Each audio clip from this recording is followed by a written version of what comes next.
Back to my channel Pinki Pal. চলে আসলাম আবার তোমাদের সাথে সকাল সকাল নিউ ভিডিও নিয়ে। তো নিউ ভিডিও বলতে রান্না, তোমরা ভালো করেই জানো আমার রান্নার ভিডিও। আমি রান্না করে চলে এসেছি আর দেখতেই পাচ্ছ রান্না শুরু হয়ে গেছে। আজকে খুব তাড়া, তাই ভাবলাম একটু তোমাদের কাছে একটু শেয়ার করি। আর তাড়াটা এই কারণেই, তোমাদের কাকু কলকাতা যাবে 1টার সময়, তাই জন্য আমাকে যে করে হোক একটা তরকারি ঝোল ভাত নামাতেই হবে। তার জন্য আমি এখন নিয়ে নিয়েছি কী কী রান্না করবো, দেখো দেখে নাও, তারপরে তোমাদের সাথে কথা বলছি। এই যে গলদা চিংড়ি করবো, খয়রা মাছ করব, দেখতেই পাচ্ছ খয়রা মাছ, মানে নুন হলুদ মাখিয়ে নিয়েছি। এটা বেগুন দিয়ে সর্ষে বাটা দিয়ে করব। আর এই যে কাটাপোনা মাছ করব। আর কড়াই তো আমার তেতে গেছে, দেখতেই পাচ্ছ। চলো কড়াইতে মাছ ছাড়তে ছাড়তে আমি তোমাদের সাথে কথা বলি, চলো। তো সবার প্রথমে বলো তোমরা কেমন আছো, আশা করি তোমরা ভালো আছো। আমি মাছ ছাড়ছি, দেখে নাও। তো আমিও ভালো আছি আর আশা করি ভালো থাকার চেষ্টা করব। আর ভিডিওটা করা এই কারণেই যে আমার বাড়িতে এখন কে আসছে, এত তাড়া কেন আমার, খুব তাড়া। প্রথমত কাকু যাচ্ছে কলকাতা, তাকে তো সারাদিনে জানোই বাইরে খেতে পারে না, খায় না, তার জন্য তাকে আমাকে খাইয়ে পাঠাতে হবে। তার জন্য আমার তারা এখন তাড়াতাড়ি করে মাছের ঝোল নামাবো। আর তার উপর আমার বাড়িতে কে আসছে সেটা অবশ্যই তোমরা দেখতে পারবে, দেখাবো। এসে গেছে, অলরেডি এসে গেছে কাছাকাছি। তো সে আবার ফিরেও যাবে, সে থাকবে না, সে ফিরে যাবে। তার জন্য তাকে তো আমাকে দুটো অন্ন তুলে দিতে হবে। তাই জন্য আমি তরিজুত করে নিয়েছি রান্নার, যে এই রান্না করব, এই টাইমের মধ্যে আমাকে রান্নাটা তুলতে হবে। আর ওখানে তো আমার মা বসে গেছে সবজি কাটতে, মাকে আজকে বসিয়ে দিয়েছি সবজি কাটতে। তো তুমি একটু আমার হেল্প করো, কারণ মাকে পুজোর দায়িত্বটা দিয়েছি বলে মাকে আমি সবজি কাটতে দিই না। আমি যতটা পারি চেষ্টা করি তাড়াহুড়া করে, দেরি হোক দেরি হয়, কারণ আমাদের খেতে খেতে অনেকটা বেলা হয়ে যায়। কিন্তু না, আজকে আমার তাড়াহুড়া আছে বলে আজকে মাকে আমি বসিয়ে দিয়েছি। আর আর আর একটা কথা হচ্ছে যে কেউ আমাকে উত্তর দিতে বলছে, ঠিক আছে, তো নিজের কান নিজে ধরলাম। আমি কাউকে উত্তর দিয়ে কন্টেন্ট দিতে চাই না, ঠিক আছে, কারণ কন্টেন্ট নেওয়ার জন্য উত্তর দিতে বলছে, আর আমি কন্টেন্ট দিতে চাই না। আমি তাকে নিয়ে কোনো উত্তর বলতেও চাই না। আমার যেটা বলার ছিল, আমার যেটা মনে ছিল, যেটা আমার মনে আটকে ছিল, আমি বলেছি। আর সব থেকে বড়ো কথা, আমি কালকে এত খুশি হয়েছি যে খুশি হয়ে আমি নাচে রিলস করে ফেলেছি। মানে নিজে মন থেকে এতটা খুশি হয়েছি, প্রকাশ করতে পারবো না, একদমই প্রকাশ করতে পারবো না। কিন্তু আমার এতটা ভালো লেগেছে, সেই প্রকাশটা হয়তো তোমাদের কাকুর ভিডিওতে দেখেছো। কাকু ভিডিও করেছে, কাকু ভিডিও করে বলেছে, হ্যাঁ, বা ক্যাপশনে লিখেছেও।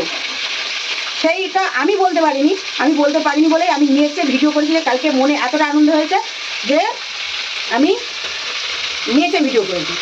আর সবথেকে বড় কথা, এই যে যারা ভিডিও করছে, যারা বলছে, ঠিক আছে, তাদের সাথে কোনো রকমই আমার যোগাযোগ নেই। বিশেষ করে তুই ভালো করে জানিস তোর ভাইয়ের সাথে তো আমার কোনো যোগাযোগই নেই, ঠিক আছে, সেও কিন্তু ছেঁচে দিয়েছে, থোতামুখ ভোতা করে দিয়েছে। আর সব থেকে বড়ো কথা যে তুই যে দোষগুলো করিস, নিজেকে কী করে সাধু ভাবিস বলতো? হ্যাঁ, আমি তো ভেবে পাই না সাধু কাকে বলে। হ্যাঁ, একটা শিক্ষিতকে সাধু বলে না, শিক্ষিত হয়ে গেলে। যাই হোক, এইসব নিয়ে আমি বলতে চাই না। আমি ওই যে বলে না, সব বলে ফেলে বলতে চাই না, সেটাও আমারও সেই হাওয়াটা লেগে গেছে। আমি সব বলে আবার বলি কি বলতে চাই না, আমি এইসব নিয়ে বলতে চাই না, কারণ সত্যি কথা বলতে আমি কন্টেন্ট দিতে চাই না। আমার কন্টেন্ট রান্নাবান্না, আমি রান্নাবান্নায় চলে এসেছি, আমি রান্নাবান্না করবো এখন। তো মাছ তো প্রায় হয়েই এসছে, ভাজা, মানে সব ভাজা হয়নি, যেটা ছাড়লাম সেটাই ভাজা হয়েছে।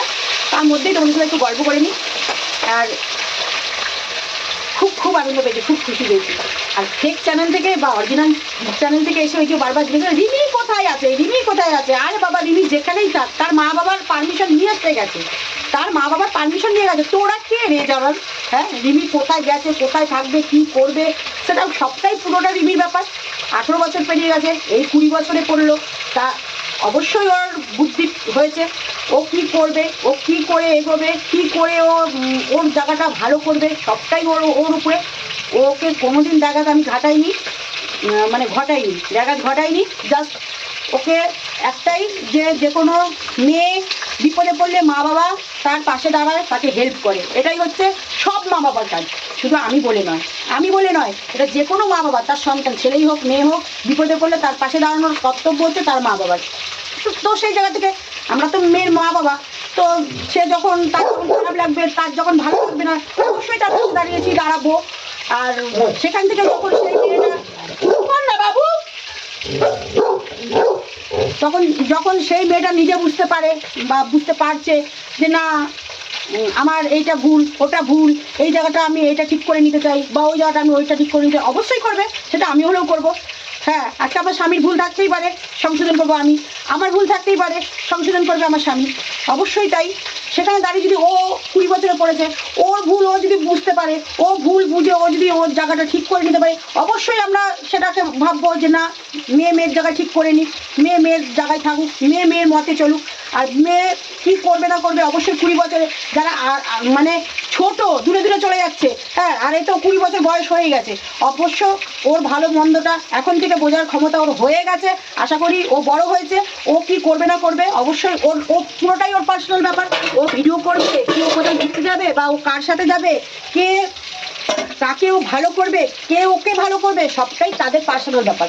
ওর মধ্যে আমি ঢুকতে চাইও না, আমি ঢুকবোও না। হ্যাঁ, একটা সময় কেন বলেছিলাম ওই যে কিপটে বুড়োকে, কেন বলেছিলাম, কারণ সেই সময়টা দেখেছিলাম আমার মেয়ে খুব কষ্ট পাচ্ছিল, খুব কষ্ট পাচ্ছিল। আর সেই জায়গা থেকে কোনো ছেলে মেয়ে কষ্ট পেলে মায়েরও কিন্তু কষ্ট হয়। আর সেই জায়গা থেকে সমানে কন্টিনিউ আমার কাছে ফোন আসতো যে কেউ নাকি রাত ভোর কান্নাকাটি করতো, রাত ভোর কান্নাকাটি করতো।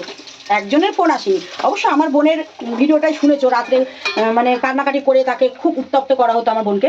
তো সেই জায়গা থেকে আরও মানুষকে উত্তপ্ত করা হতো কান্নাকাটি করে।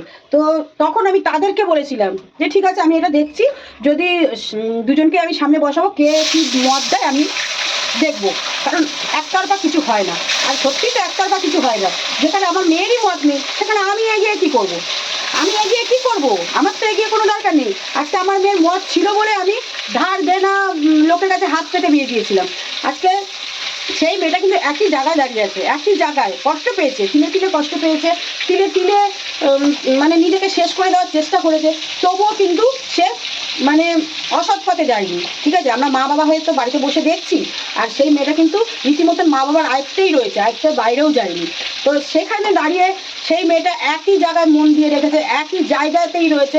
হ্যাঁ, 19-20 হয়েছে, কারণ সে একটা ডিভোর্সের ফাইল করেছিল, সেখানে দাঁড়িয়ে কেন করেছিল তাও আমি বুঝি। আমি কিন্তু না করেছিলাম, কিন্তু তা সত্ত্বেও ও করেছিল এই কারণে যে ও হয়তো মনে চেয়েছিল যে আসবে, সামনাসামনি দেখা হবে, একটু দেখবো, এইটাই।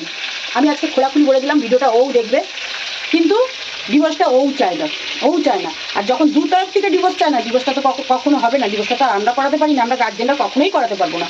কারণ দু তরফেই যখন স্বামী স্ত্রী যখন ডিভোর্স চায় না, সেখানে আমরা ডিভোর্স দিয়ে করবো কি, আমরা চেয়ে করবো কি। তো চলো, অনেকটাই বকে ফেললাম। আমি কাউকে উত্তর দিতেও চাই না, কাউকে কন্টেন্টও দিতে চাই না। জাস্ট আমার মনের যে কথাগুলো ছিল আমি বললাম। ভিডিওটা দেখবে অবশ্যই, যাদের ভালো লাগা তারা কমেন্ট করো। আর যারা আমাকে হেটার্স, তাদের তো জ্বলানি উঠে যাবে আমার এই ভিডিওটা দেখে, আমি বুঝতেই পেরে গেছি। তো তারাও এসে একটা কমেন্ট করো, খারাপ ভালো একটা অন্তত কমেন্ট করো, আমি বুঝতে পারবো যে তুমি কে। ঠিক আছে, তো চলো, আমার এখন তাড়াতাড়ি রান্না করতে হবে, তাই জন্য আমি এই রান্না করতে করতে মাছ ভাজতে তোমাদের সাথে বকে নিলাম।